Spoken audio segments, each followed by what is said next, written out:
Hi, everybody, and welcome back to the new episode of Direct Edition, a podcast about nothing and everything. That's the motto, and I'm Dave. It's nice to talk to you again. I had a couple weeks off from just doing this direct from me to you podcast. The last week, I dropped my interview with my friend. I don't know if it was an interview, but it was a chat with my friend and musician, Kevin Devine. And if you haven't listened to that, it's great. It'll make you laugh. Maybe it'll make you cry. It might even make you hurl. Yes, that was the tagline from Wayne's World. I just kind of threw it in there. So I wanted to record this like a half hour ago. It's September 10th. Hashtag almost never forget. But I don't even want to call it a presidential debate. But yes, the presidential debate was happening tonight. And oh my God, I accidentally kind of watched about a half hour of it. And I just kind of got onto YouTube to see if anything was going on live on my feed. And I clicked on the debate and Jesus. I mean, it's barely even a debate because it's not like the debates they used to have, in the 60s or the 70s into the 80s, the 90s, where like they would talk about the issues, because you have a clown in there who really doesn't say anything. Like Kamala is just like having to play defense to somebody that sounds like kind of reminds me of a drunk guy at a bar or a drunk guy on a street having a conversation with someone that was talking to them 2 hours previous. It's like that delayed reaction. But I truly feel stupider listening to that debate. And, vote for who you want. That's fine. I'm not here to talk politics, but I will tell you that if you believe anything that Donald Trump says, you need to have your head checked. Like, I mean, he's talking about people eating their pets and Kamala Harris causing Putin to invade Ukraine. Like, it wouldn't surprise me if he, tried to blame World War II on somebody that didn't even exist during World War II. But I digress. We are in for a shit show of epic proportions once again, and that debate is not going to help my mental health, nor is it going to do anything but make me hate humanity more. So here I am recording. So tomorrow night, I have my third YouTube anniversary special, and I wasn't even thinking about doing anything big for it until I realized like I was kind of banking on my 5,000 subscriber to do this big giveaway show. And it's like, why am I rewarding the new people coming in? I should be rewarding the people that have helped me, who have helped me build this community, who have supported me, who have watched the videos, who have commented, who have bought books from me. Like those are the people that deserve something extra, if anybody does. And it's nice to give stuff away, but it's nice to be generous to the people that helped you. What's the old saying? Think locally, act globally, or something like that.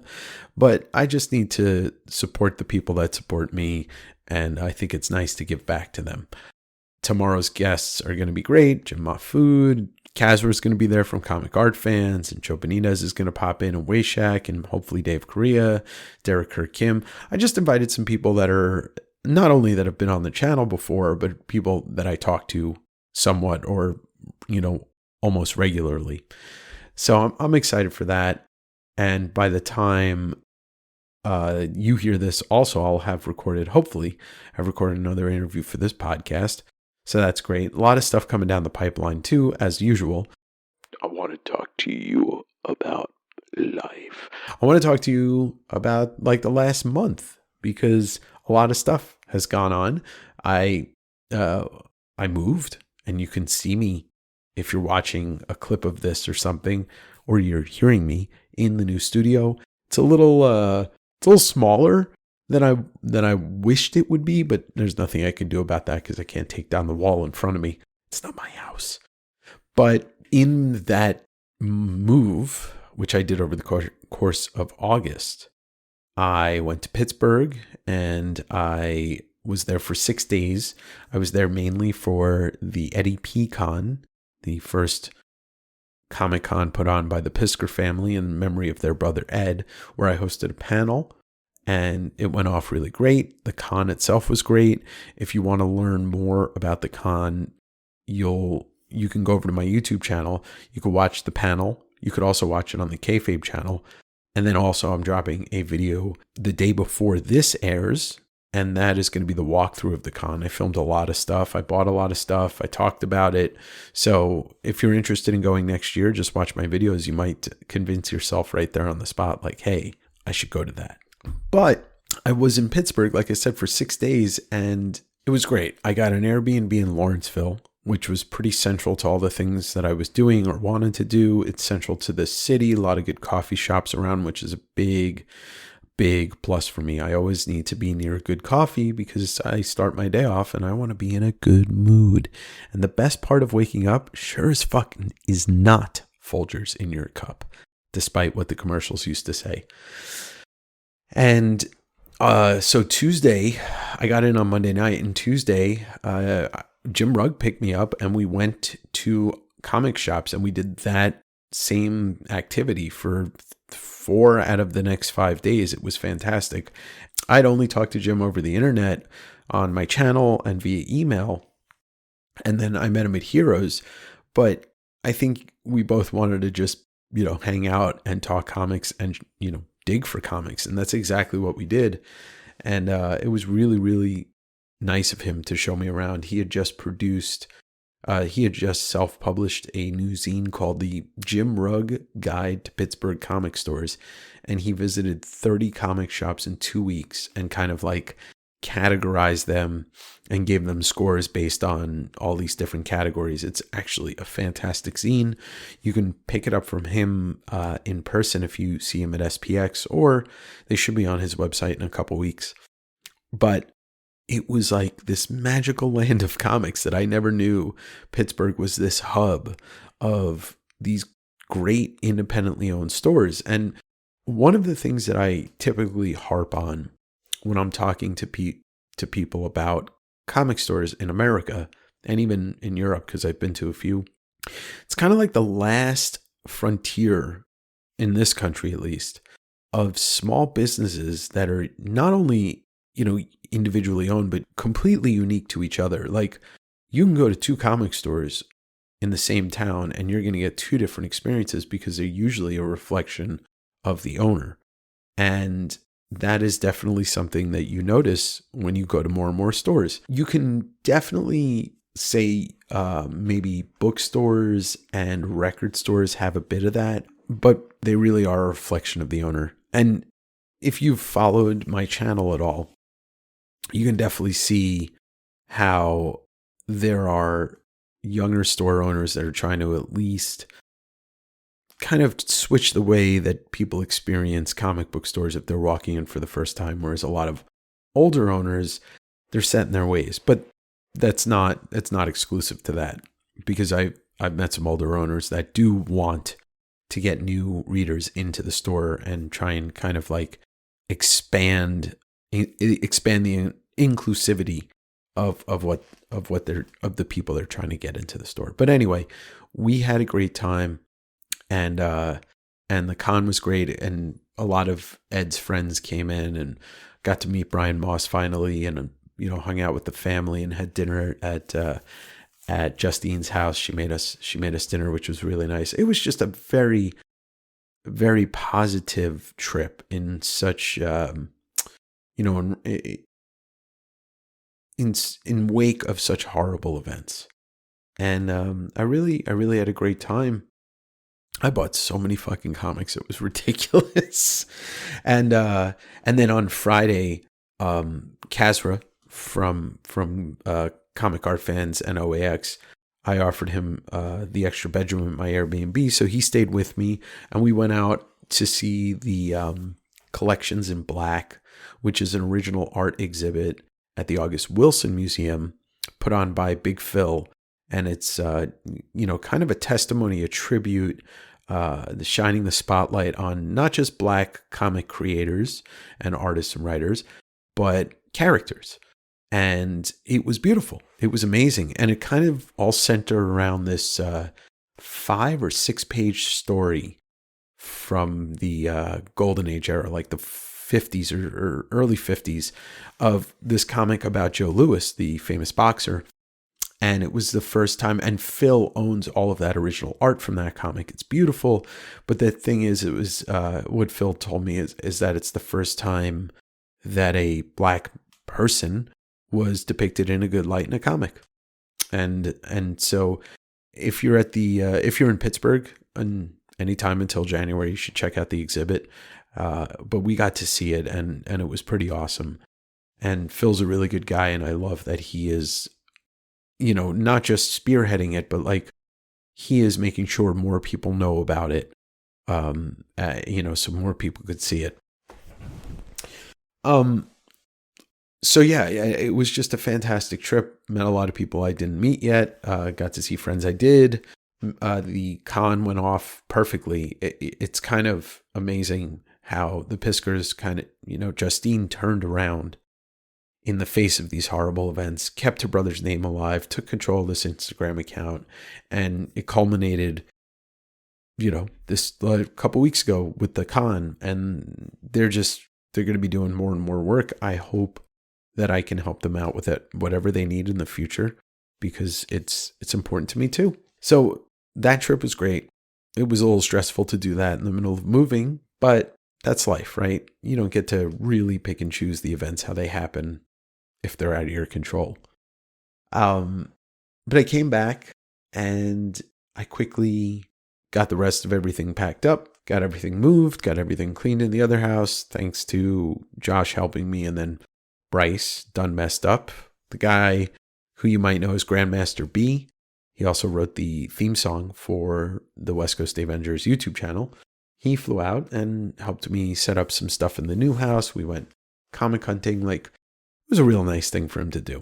So Bryce, thank you if you're listening, but you're probably going to hear this in a couple weeks or months because I know you binge listen. It's been a very stressful couple weeks, but not all bad stress. And then I went to Rose City Comic Con this weekend because Homie Supreme, Dave Correa, he was exhibiting and got me a pass and got to see some, it was a nice weekend the way I did it. I went to the con, I left, I went to a couple stores, I came back to the con, I was just making my own schedule, because if I can't make my own schedule and I would have to stand around in a con without selling stuff for 10 hours, I might go crazy.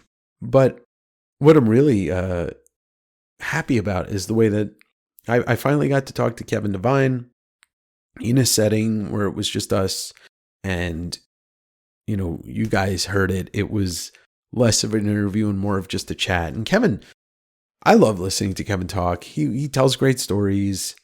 And even when he's saying dumb shit, whenever he's saying something that's ridiculous, I really it makes me laugh, because we do have so much in common. Our personalities are very much similar in that. So it's like, I don't have to be in the driver's seat being the ridiculous one. I can be in the passenger seat listening to the driver be ridiculous, then occasionally throwing a topic his way and sitting back and watching the fireworks explode. So that was fun. I mean, it's interesting because back when I first met him, he was just a person on a stage that I was admiring his music, or he was, was listening to his albums. But I don't really have that, I don't have that thing in me that tells me, I can't just go up to talk to this person. Like, there are people that would be shy about talking to somebody like that, or just anyone in general. But because I spent a long time of my life collecting autographs in person, going into New York City, waiting in a hotel, or waiting outside of David Letterman, or waiting outside of the Jon Stewart show, or whatever, I'd put myself in a position where I met a lot of these super big celebrities, and I was just like, talk. I would be like, if I was asking for an autograph, I would always try and ask a question of something that I was interested in. Like the one time we were at the Regency Hotel on Park Ave and 6th. It was one of these hotels that would always have, or would be one of the hotels that would host a press junket for a movie coming out. So, like 2 weeks before the movie comes out, everybody's kind of familiar with what a press junket interview looks like now, because there's so many podcasts out there. But a actor from a movie or the cast would go and they'd sit down in a room and so-and-so, like Josh Horowitz from that movies podcast. I forget. Well, I'm sorry, Josh. But he comes down and they do 45-minute interview, and then the next person comes from the New York Times and they do a 20-minute interview with, Daniel Craig or whoever it is. So we were at the Regency for the press junket for Once Upon a Time in Mexico, which was the sequel to Desperado, which was kind of like the remake sequel of El Mariachi, Robert Rodriguez doing all those movies. And Johnny Depp is the big draw in this movie, along with Salma Hayek and obviously Antonio Banderas. And so I'm pretty sure it was this. Yeah, it was, because I got a poster for Once Upon a Time in Mexico signed by Johnny Depp. And there was this huge crowd of people. And I was like, kind of got my way in, like in between people, and got up to him with a poster. And, I asked him to sign it. He started signing it. I asked him, I said, is it true? Because this was before, maybe it was after. My timeline's a little messed up. But I asked him, is it true that Marilyn Manson was originally supposed to play Willy Wonka before you got the part? And he said, yes. And he said, because of that, I listened to a lot of Marilyn Manson while I was prepping and shooting that movie. And I just thought that was really interesting. And I was a Manson fan at that time, and I'm still not a fan of him as a person, but it was nice that, like, I got this chance to ask Johnny Depp, that, like, this question that probably nobody would ask him in an interview. He might have talked about it, but I don't think anybody's asking him that in an interview back then. And so I've always been one of these people. I just don't have that shyness or that fear of just going up to anybody and asking him a question, or interviewing anybody at that, for that point. I would get nervous beforehand whenever I am supposed to interview somebody, even somebody like Kevin, who's a friend of mine. I still get, like, the day before, I get all nervous, and like an hour before, I get really nervous. It's anxiety. But then as soon as the camera starts rolling and somebody's on the other side, it's fine. I was telling Joe a story today. My old career in the auction, the nonprofit charity auction industry, we used to do this. We used to run an auction at an event in New York City for a charity called Faces. Yes, Faces. I'm pretty sure it has to do with children that are born with facial disfigurations, getting them surgery, like cleft palates and the like, I think. But if I'm wrong, I'm sorry, Faces. And every year they always had a big guest as, like, the speaker, somebody that supports the charity, that is a celebrity, because in order to get people to come to a $500 plate dinner or whatever it is, you got to have a draw besides the charity. People are happy to give, but people are happier to give if Shaquille O'Neal's going to be there. It's just the way that people work. You got to entice rich people to do things with famous people. They want to feel important. It's all a game. And so the year that I worked at Faces Gala, Jon Stewart was the guest of honor and the MC of the night. He was hosting as well. And so we were doing auction checkout, and it was dying down. And I saw just off in the distance by the stage where all the tables were that he was still there. And he was just talking and meeting people and shaking hands and taking photos. So I got up from the table and I walked over, and I was talking to like two people, and I waited till they were done talking to him, and he kind of had like a break. And I said, "Hey, John, how you doing? Thanks for doing this." Oh, he's like, "Oh, yeah, you're welcome." I said, "I had just one question for you." I was like, "You ever do one of these galas on weed?" And I fucking broke him. I broke him because he did not expect some idiot in a suit come up to him and reference Half Baked, a movie that had come out, 20 years prior to that, or 15 years prior to that I did that. And I was so good to make him laugh. And, he laughed. He said, "Thanks for that." He's like, "I was not expecting that." So yeah, there's only like one or two people that I've met that I was really nervous to meet. And Vetter was one of them, but the first time I met him, I just got his autograph and I thanked him. Second time I met him, it was much more relaxed, and you could hear that story on the Kevin Devine podcast because we swapped Vetter stories. But when I was, let's see, 96, 97, so, maybe I was like 16, 17, somewhere in there. I went to visit my brother in North Carolina, and we went to Lollapalooza. It must have been 96. But once again, timeline might be off. And the thing was, he was able to get us into Lollapalooza because one of his buddies was working for Rock the Vote.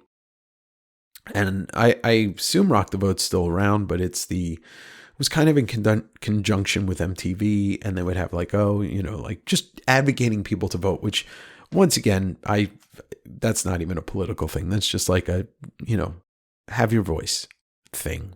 But so the thing was, he said, we can go, but we have to help them out at the volunteer tent to get people to sign up. And I'm like, yeah, sure, whatever. I didn't give a shit. I'm going to Lollapalooza for free. And the headliners that year was Soundgarden, Rage Against the Machine, and Metallica. It was like, yeah, fuck yeah. But I do remember I saw the Ramones because they played. Maybe I saw Rancid. I didn't see 311. They were at the side stage. But basically, I was just there. I wanted to see the headliners. And so I asked the dude, I can't remember his name. I said, do you, he had a backstage pass because I guess, Rock the Vote was kind of, one of the main things there that they wanted everybody, anyway, whatever it was.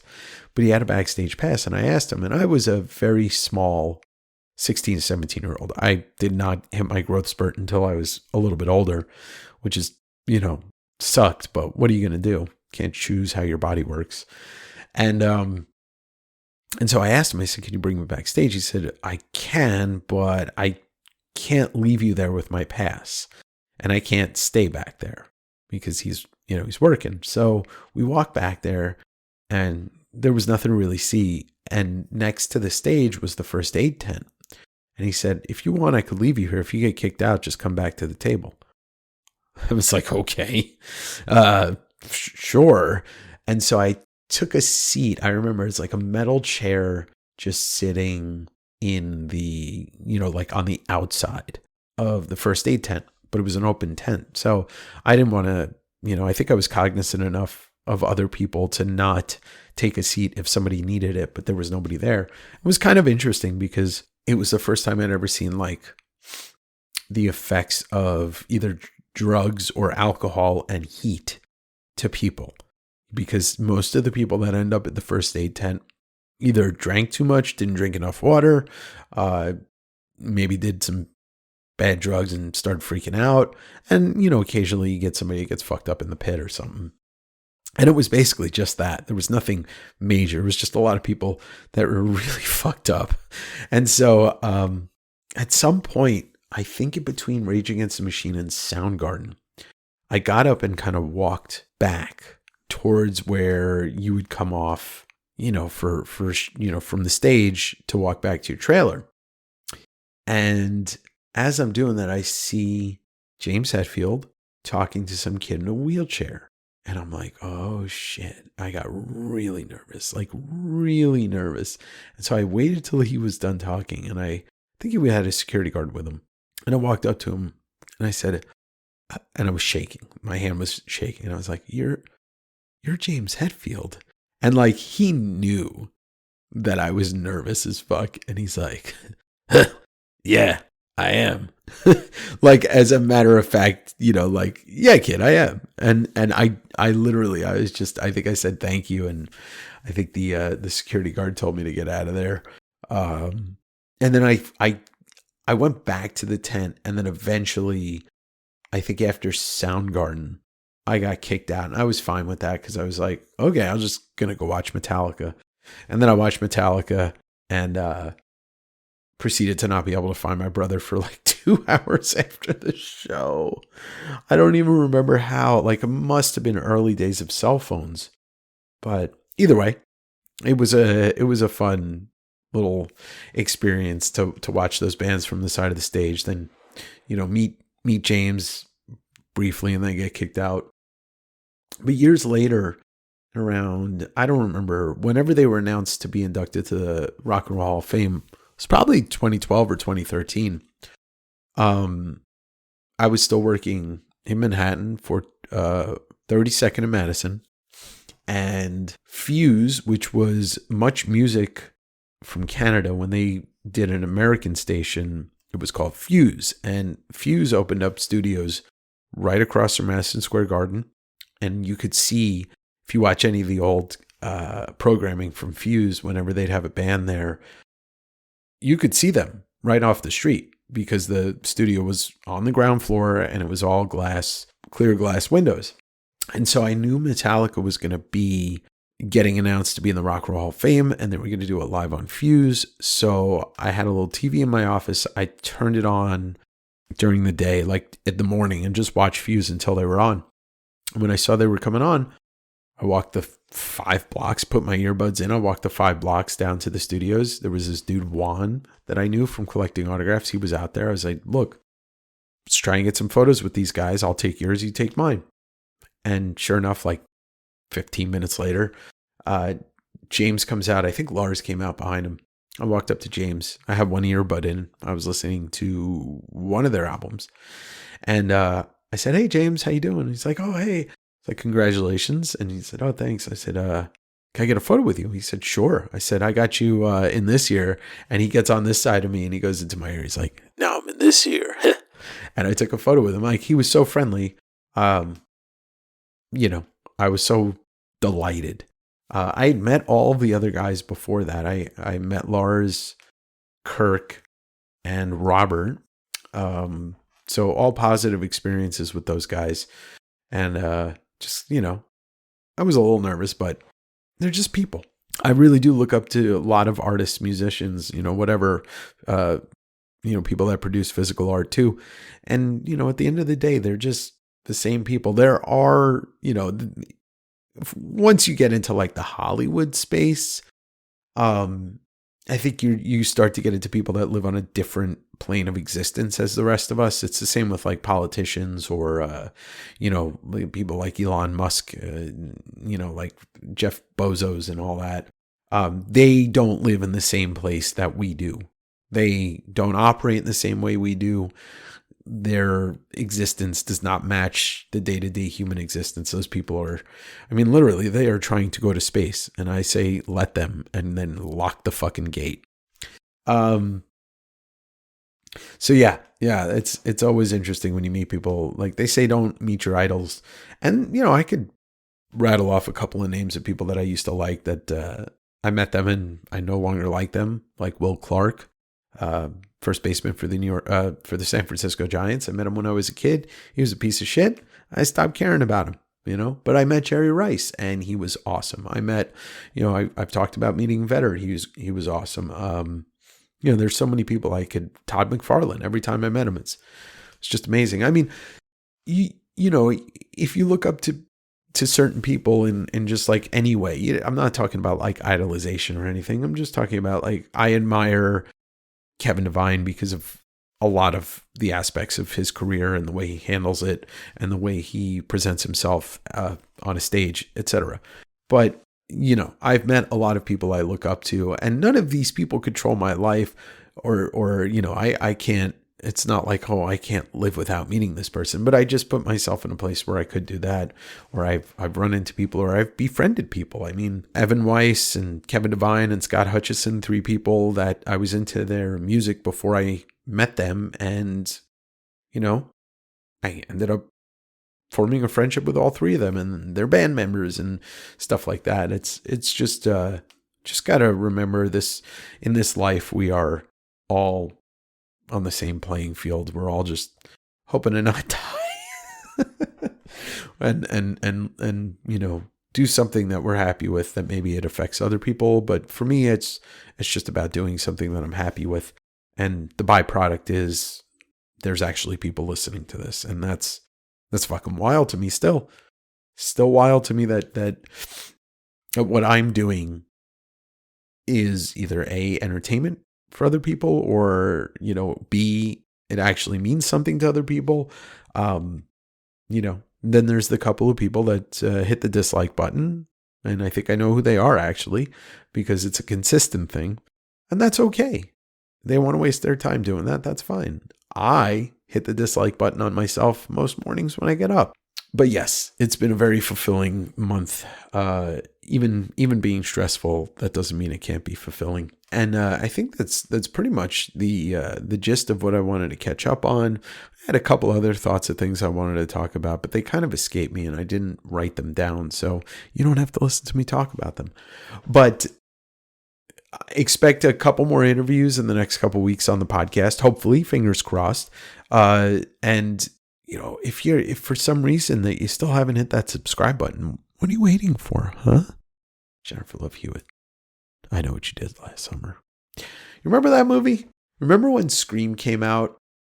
And then I Know What You Did Last Summer came out. And then I feel like there were a couple other, like, what was that one? Urban Legends. And the Scream kind of opened up the door to a new wave of teen horror movies with, 20-somethings playing teens. But I wasn't complaining about that. No, I was not complaining about Jennifer Love Hewitt or Drew Barrymore or Sarah Michelle Gellar, although I wasn't really a big fan of hers. But Marley Shelton. But yeah, I remember when that opened up the door. I didn't see Scream in the theater. I didn't. I either was away or, it was something going on like the first couple of weeks that it was out in my life. And all my friends saw it without me. I probably was away. And so when it finally came out on either DVD or VHS, it probably would have been VHS. I had a party in my house watching it, but the rule was you aren't allowed to spoil anything. And I can't remember how many people, Seth's listening to this, he might remember, but I can't remember how many people were at the house, but it was great. Must have been like 12, 13 of us just watching Scream. And I'm pretty sure everybody else had seen it except me. It goes on to become one of my favorite horror movies of all time. And I still love it. I still watch it probably once a year or once every 2 years. What's your favorite scary movie? If you hang up on me again like that, I'll cut you like a fish. That was always my favorite line. So simple, yet so effective. But that we could save that for next month. We'll do an October horror movie themed show where I'll talk about my favorite horror movies and why I love horror. I'll probably plan that one out, write down a list of some notes of some stuff because I am a big horror fan. And it's a shame that I haven't seen too many horror movies or new horror movies in the last year and change. I haven't seen Talk to Me. I haven't seen Alien Romulus. But I know there's some others that I really need to catch up on. But we'll get to that next month in October.